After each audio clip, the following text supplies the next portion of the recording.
Hello, welcome to அனு அறுசுவை. இன்றைக்கி நம்ம என்ன பண்ண போகிறோன்னா ஸ்டஃப்டு பராத்தா பண்ண போகிறோம். அதுக்கு உள்ளே ஸ்டஃப் பண்ணுறதுக்காக நான் இன்றைக்கி பன்னீர் எடுத்திருக்கோம். பன்னீர் வச்சு எப்படி பண்ணுறதுங்கிறத பார்க்கலாம். இதுக்கு தேவையான பொருட்களை பார்க்கலாம். 200 கிராம்ஸ் பன்னீர் எடுத்து இந்த மாதிரி சின்ன சின்னதாக துருவி வச்சுருக்கேன். தேங்காய் போல் சின்ன சின்னதாக பூவாக துருவி வச்சுருக்கோம்.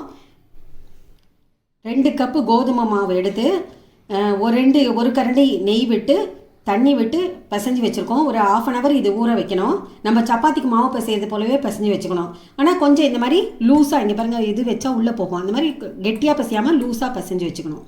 பெரிய வெங்காயம் 2 எடுத்து இந்த மாதிரி சின்ன சின்னதாக கட் பண்ணி வச்சுருக்கேன். இஞ்சி பூண்டு பேஸ்ட் 1 டீஸ்பூன் எடுத்து வச்சுருக்கோம். இப்போ இந்த பன்னீரோட கலக்கிறதுக்காக நம்ம மசாலா எடுத்து வச்சுருக்கோம். 2 டீஸ்பூன் காரப்பொடி, ரெட் சில்லி பவுடர், கொஞ்சம் மஞ்சத்தூள் எடுத்து வச்சுருக்கோம்.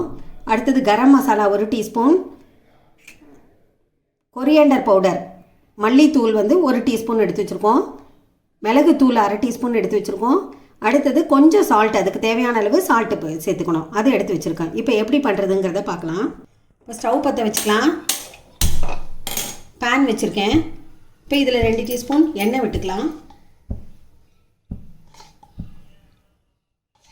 நம்ம இந்த 4 டீஸ்பூன் எண்ணெய் வச்சுருக்கேன். வெங்காயம் வதக்கிற அளவுக்கு இதுக்கு எண்ணெய் விட்டுக்கணும். எண்ணெய் காஞ்சிச்சு. இப்போ இந்த நறுக்கின வெங்காயத்தை போட்டு வதக்கிக்கலாம். இல்லை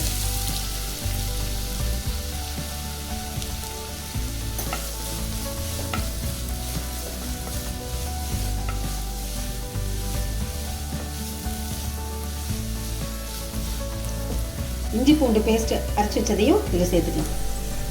இப்போ இதில் பச்சை வாசனை போக இதை கொஞ்சம் நேரம் ஒரு 5 மினிட்ஸ் வதக்கட்டும்.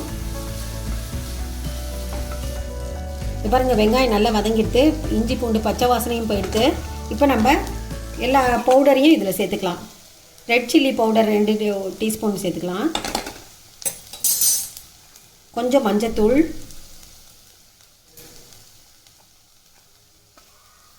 ஒரு டீஸ்பூன் மல்லித்தூள், கரம் மசாலா 1 டீஸ்பூன் எடுத்து வச்சது.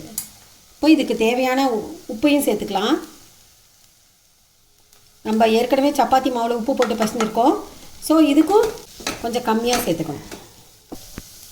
இப்போ இந்த மசாலா தூள் போட்டு அதை எல்லாத்தையும் நம்ம 2 மினிட்ஸ் வதக்கிட்டோம். இப்போ அதனோட பச்சை வாசனையும் போயிடுத்து. இப்போ அதனோட கொஞ்சம் 1/4 டீஸ்பூன் 1/2 டீஸ்பூன் மிளகுத்தூள் எடுத்து வச்சதை சேர்த்துக்கலாம்.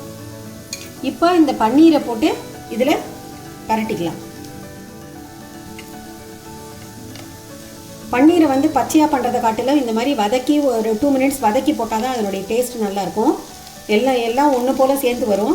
அதுக்காக தான் இப்போ நம்ம இதை வதக்கி போடுறோம். இப்போ பன்னீரை போட்டோடனே எல்லாமே நம்ம மசாலாலாம் எல்லாம் நல்லா மிக்ஸ் ஆகிற அளவுக்கு மேலே கீழே எல்லாத்தையும் சேர்த்து நல்லா கிளறி விடணும். இந்த மாதிரி எல்லாம் மிக்ஸ் ஆகிடுது. ஒரு 2 மினிட்ஸ் கிளறி விட்டால் போகிறோம். இப்போ இதை ஸ்டவ்வை ஆஃப் பண்ணிவிட்டு நம்ம இதை ஆறின உடனே சின்ன சின்ன பால்ஸ் மாதிரி உருட்டி வச்சுக்கணும். நம்ம உள்ளே வைக்கிறதுக்கு அது மாதிரி செஞ்சுக்கலாம். இப்போ நம்ம பன்னீரை கலரி வச்சதை இந்த மாதிரி சின்ன சின்ன பால்ஸாக உருட்டி வச்சுக்கலாம். சூடு ஆறின உடனே உருட்டி வச்சுக்கணும். அப்போ தான் நம்ம ஈஸியாக சப்பாத்திக்குள்ளே வச்சு ஸ்டஃப் பண்ண சரியாக இருக்கும்.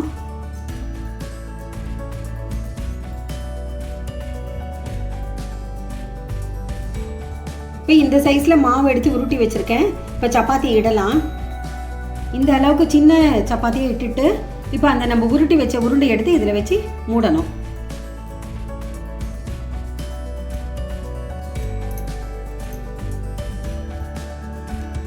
இப்போ இந்த மாதிரி மூடிட்டு மேலே எக்ஸ்ட்ரா மாவு இருந்தால் அதை எடுத்துடணும். இப்போ இதை மாதிரி மூடி வச்சிட்டோம். இப்போ நம்ம இதை மெதுவாக இடலாம். இதை கொஞ்சம் கெட்டியாக தான் இடணும், ரொம்ப மெல்லிசாக தேய்க்கக்கூடாது.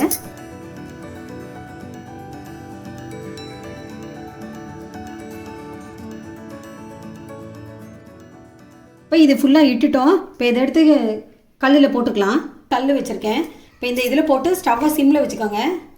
வச்சுட்டு சுற்றி வர எண்ணெய் விட்டுக்கணும்.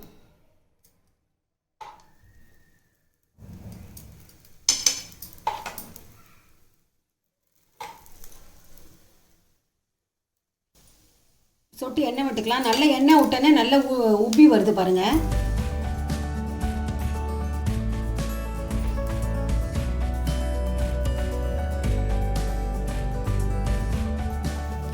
இப்போ ஒன்று நல்லா வெந்துடுது.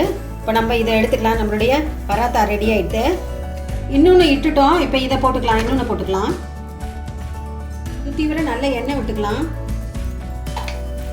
மேலேயும் நல்ல எண்ணெய் விடணும். அப்போ தான் நல்ல உப்பி வரும். நல்ல உள்ளேயும் வேகும், வெளியவும் வேகும்.